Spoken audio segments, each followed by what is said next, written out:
एक बार की बात है, महात्मा बुद्ध के शिष्य आनंद कहीं जा रहे थे।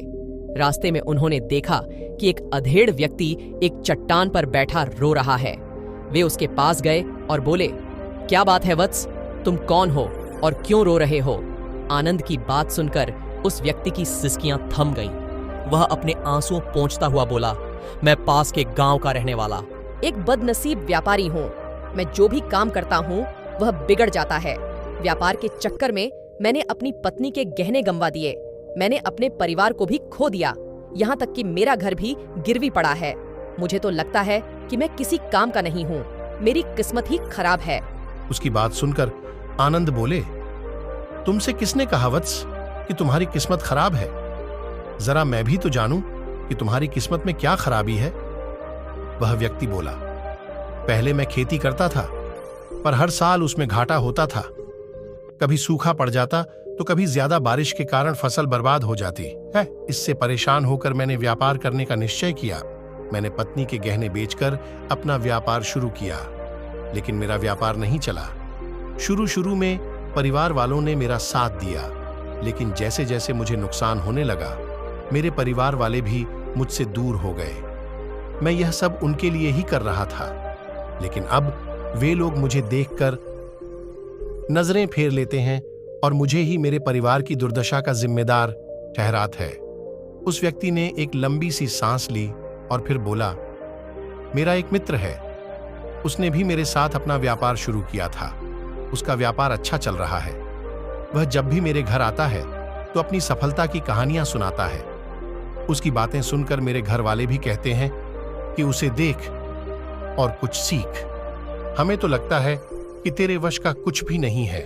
उन लोगों की बातें सुन सुनकर अब तो मुझे भी लगने लगा है कि शायद मेरे वश का कुछ भी नहीं है। अब तो मुझे अपना जीवन ही व्यर्थ लगने लगा है।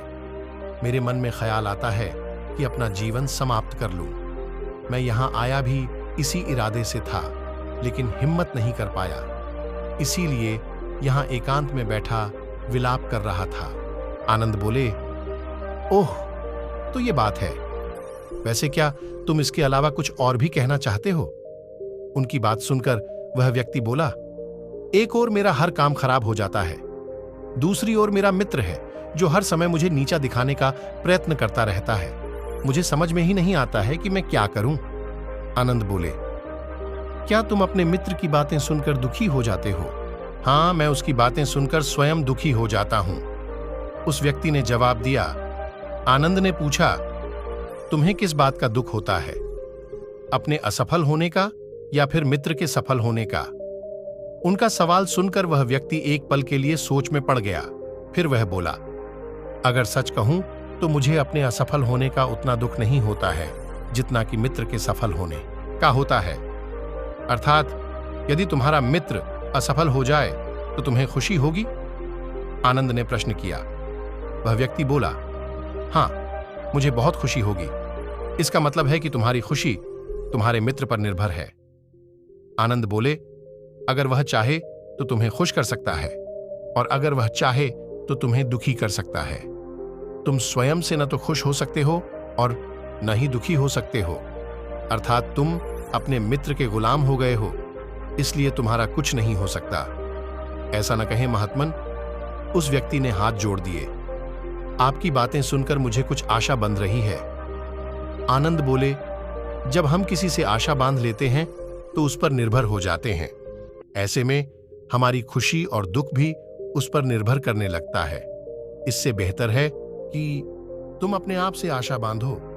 जब तुम ऐसा करोगे, साथ ही पूरे जतन से काम करोगे, तो तुम्हें सफलता अवश्य प्राप्त होगी।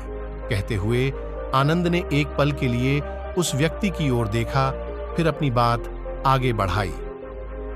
तुम्हें लगता है कि तुम्हारा मित्र तुम्हें दुखी करने आता है, पर अगर विचार करो तो वह बातें तो सच्ची ही कहता है। वह अपने संघर्ष और अनुभव की बातें बताता है। तुम उन बातों से बहुत कुछ सीख सकते हो।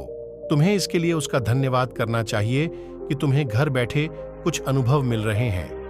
तुम उन अनुभवों का लाभ उठाओ, नई शुरुआत करो, कर्म करते जाओ, हार मत मानो। एक दिन तुम्हें सफलता अवश्य मिलेगी। आज तुम जिसे अपना बुरा वक्त या बुरी किस्मत कह रहे हो, एक दिन यह बदल जाएगी। इसी के साथ तुम्हारे विचार भी बदल जाएंगे। और देखना, जब तुम्हारा अच्छा वक्त शुरू होगा तब तुम्हारा मित्र भी तुम्हें अपनी सफलताओं की कहानियां नहीं सुनाएगा, तब वह अपनी असफलताओं की बातें बताएगा ताकि तुम उसकी बातें सुनकर भ्रमित हो जाओ, तुम्हारा आत्मविश्वास हिल जाए और तुम गलत निर्णय ले सको।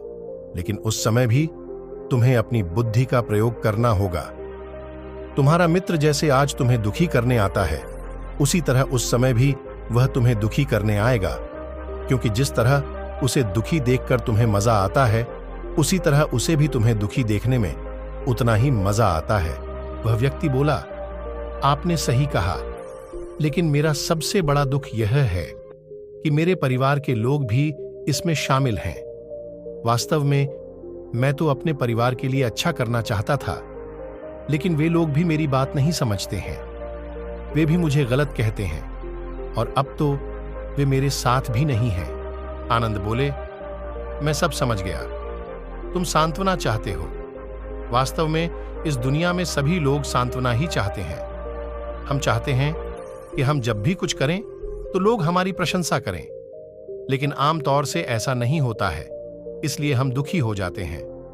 हमें लगता है कि हमारे मित्र, परिवार वाले सब मतलबी हैं, लेकिन तुम अगर किसी को अपना परिवार मानते हो और उसके लिए कुछ करना भी चाहते हो, तो तुम्हें ऐसा क्यों लगता है कि तुम दूसरों के लिए कुछ कर रहे हो? वास्तव में तुम अपनी खुशी के लिए कर रहे हो। इसलिए परिवार के लिए कुछ करना वास्तव में अपने लिए ही करना होता है। लेकिन अगर ऐसा करते समय तुम्हें लगता है कि तुम दूसरों के लिए कर रहे हो, तो तुम दुखी रहोगे, और अगर तुम्हें लगता है कि तुम अपने लिए कर रहे हो, तो तुम खुश रहोगे, क्योंकि जब तुम अपने लिए कुछ अच्छा करते हो या करना चाहते हो, तब तुम्हें सांत्वना की जरूरत नहीं पड़ती है। आनंद की बातें सुनकर उस व्यक्ति के चेहरे के भाव बदल गए। वह बोला, आप सही कह रहे हैं, मैं समझ गया हूं। अब तक मेरी किस्मत खराब इसलिए थी क्योंकि वह दूसरों के हाथ में थी। अब मैं अपनी किस्मत को अपने हाथ में रखूंगा। मैं फिर से प्रयत्न करूंगा, पूरे मन से काम करूंगा, और जब तक सफलता नहीं मिल जाती, चैन से नहीं बैठूंगा। उस व्यक्ति की बात सुनकर आनंद मुस्कुराए और उसे एक छोटी सी डिबिया देते हुए बोले, इस डिबिया को हमेशा अपने पास रखना। इसमें एक ऐसा राज है जो तुम्हें बड़े से बड़े दुख से भी बाहर निकाल लेगा। लेकिन इसे तभी खोलना जब तुम्हारे जीवन में कोई रास्ता न सुझाई दे और तुम्हें लगे कि सब व्यर्थ है, यह दुनिया व्यर्थ है और यहां रहना भी व्यर्थ है। उस व्यक्ति ने आनंद को धन्यवाद दिया और डिबिया को लेकर चला गया। उसने नए उत्साह के साथ फिर से अपना व्यापार आरंभ किया। उसका व्यापार चल निकला। अपनी मेहनत और लगन के बल पर वह एक बड़ा व्यापारी बन गया। परिवार वाले भी उसके साथ आ गए और उसका जीवन हंसी खुशी बीतने लगा। अब वह भूतकाल का रोना छोड़ चुका था। वह भविष्यकाल की भी चिंता नहीं करता था, बस अपने वर्तमान को संवारने में लगा रहता था, और जो कुछ भी वह करता था वह अपने लिए करता था, अपनों के लिए करता था। इसलिए वह प्रसन्न था। उसके जीवन में अब कोई दुख नहीं था। लेकिन वक्त हमेशा एक जैसा नहीं रहता है, वह बदलता रहता है। उसके जीवन में भी बदलाव आया। एक दिन उसके राज्य पर पड़ोसी राजा ने चढ़ाई कर दी। उसने इस राज्य पर अपना कब्जा कर लिया। उसके सैनिकों ने चारों ओर लूटमार मचा दी। उन्होंने व्यापारी का सारा धन लूट लिया। उसके घर में आग लगा दी। जान बचाने के लिए उसे अपने परिवार के साथ वहां से भागना पड़ा।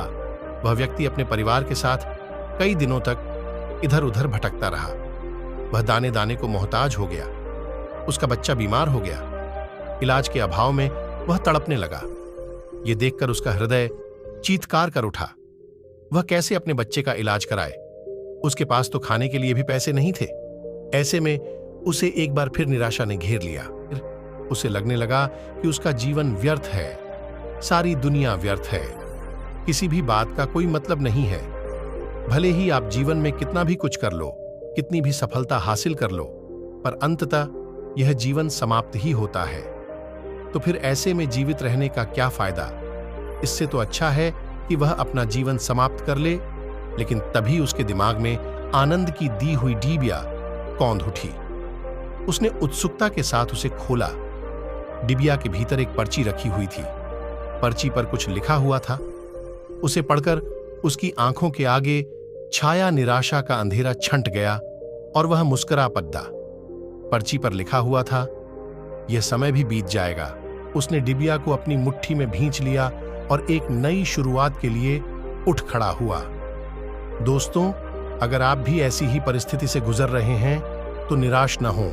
अपने अतीत पर शोक मत करें, न ही भविष्य की चिंता करें। अपने वर्तमान को जिएं और उसे बेहतर बनाने के लिए सच्चे मन से प्रयत्न करें। यकीन जानें, जल्दी ही आपकी किस्मत भी बदलने वाली है।